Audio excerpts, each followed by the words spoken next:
Pan de vida. El mensaje que traigo para hoy lo he titulado ¿Quién eres en Cristo? Quiero seguir tratando este tema que ya he tratado en el anterior mensaje. Aquí hay una verdad central, que es que somos lo que Dios dice que somos lo que su palabra dice que somos. Esta serie de mensajes está basada en la primera carta de Pedro, en el capítulo 2, los versículos 9 y 10, donde el apóstol declara, dice, mas vosotros sois linaje escogido, que quiere decir familia escogida, real sacerdocio, sacerdotes al servicio del Rey, una nación santa, pueblo adquirido, somos hermanos su posesión, Él nos compró.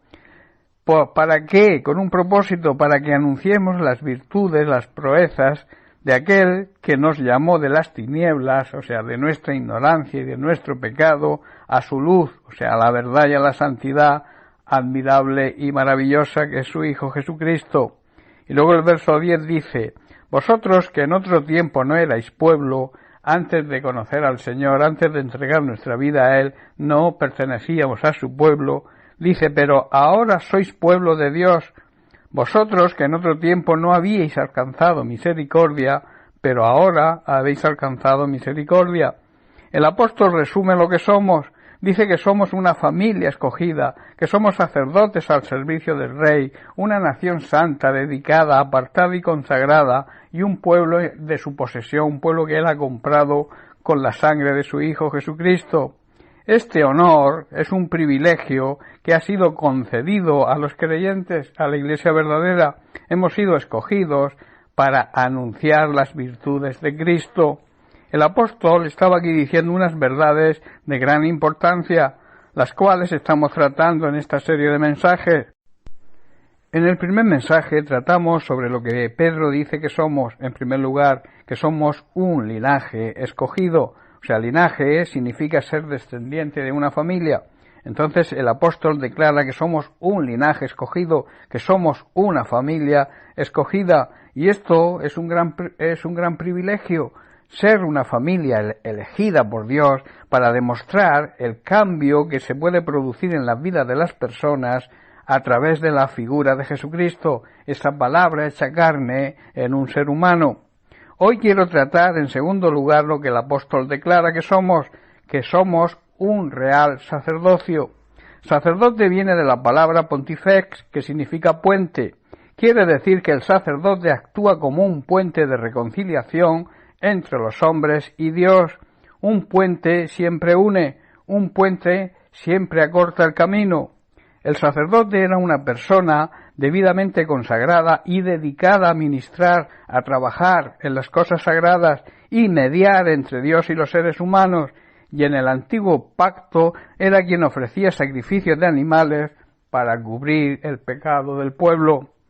En 2 de Corintios capítulo 5 versículos 18 al 20 Pablo declara, y todo esto se está refiriendo a la nueva creación que somos en Cristo, todo esto proviene de Dios, quien nos reconcilió consigo mismo por medio del Mesías y nos confió, nos encargó el ministerio, el trabajo de la reconciliación, o sea, ser sacerdotes, ser puentes de unión y de acercamiento entre las personas y las personas a Dios.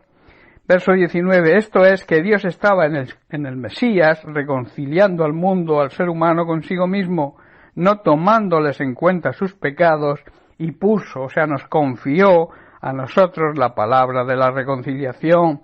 Y el verso 20 dice, así que somos embajadores. Un embajador es una persona que representa ante otros estados al estado que lo nombra. Vive en otro estado, pero pertenece al estado que lo nombró. Hermanos, Dios nos ha nombrado embajadores en este mundo para que podamos representar el cielo aquí en la tierra. Nosotros también vivimos en esta tierra, pero como dice su palabra, le pertenecemos a Dios, somos del cielo, tenemos otra ciudadanía. Así lo expresa Pablo en Filipenses 3:20. Dice más, nuestra ciudadanía, recordemos que un ciudadano es una persona que es natural, que pertenece a un lugar o a un territorio determinado. Dice, esta ciudadanía está en los cielos, de donde también esperamos al Salvador, al Señor Jesucristo. En el Antiguo Testamento Dios, en primer lugar, eligió a toda la nación de Israel para que fueran sus sacerdotes, para que fueran puentes de reconciliación. Sin embargo, ellos pecaron y entonces Dios eligió a una tribu de esta nación, o sea, la tribu de Leví. A partir de ese momento, los sacerdotes salían de esa tribu. En la actualidad no existe un sacerdocio de este tipo que Dios lo reconozca, excepto uno. Hoy, cada creyente, cada nacido de nuevo que sigue a nuestro Señor Jesucristo es un sacerdote. Israel tuvo un sacerdocio en la tribu de Leví. Hoy la Iglesia tiene ese sacerdocio. En cada uno de los nacidos de nuevo hay un sacerdote.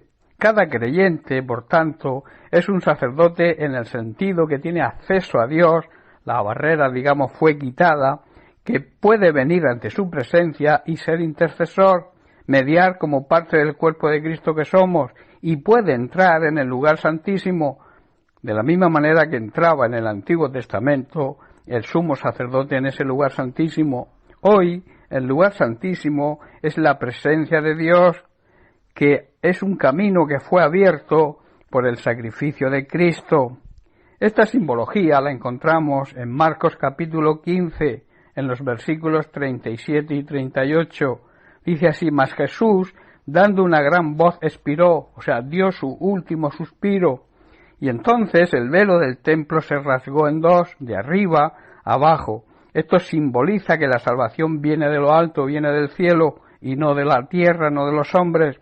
Y en primera de Timoteo 2:5, Pablo le escribe a su discípulo y le dice: pues hay un solo Dios y un solo mediador entre Dios y los hombres, Jesucristo hecho hombre, Jesucristo el Mesías, el Cristo. Y como vimos anteriormente, Él nos ha dado el ministerio de la reconciliación, ese ministerio de mediar, de reconciliar al ser humano entre sí y de reconciliar y mediar al ser humano con Dios. El apóstol Pedro, seguimos en primera de Pedro 2:9, nos está diciendo aquí que como creyentes somos sacerdocio real, somos sacerdotes al servicio del Rey. Somos hijos del Rey de Reyes y debemos servirle como merece. Un poco más adelante, en esta carta de Pedro, leemos que los ojos del Señor están sobre los justos y que Él oye sus oraciones.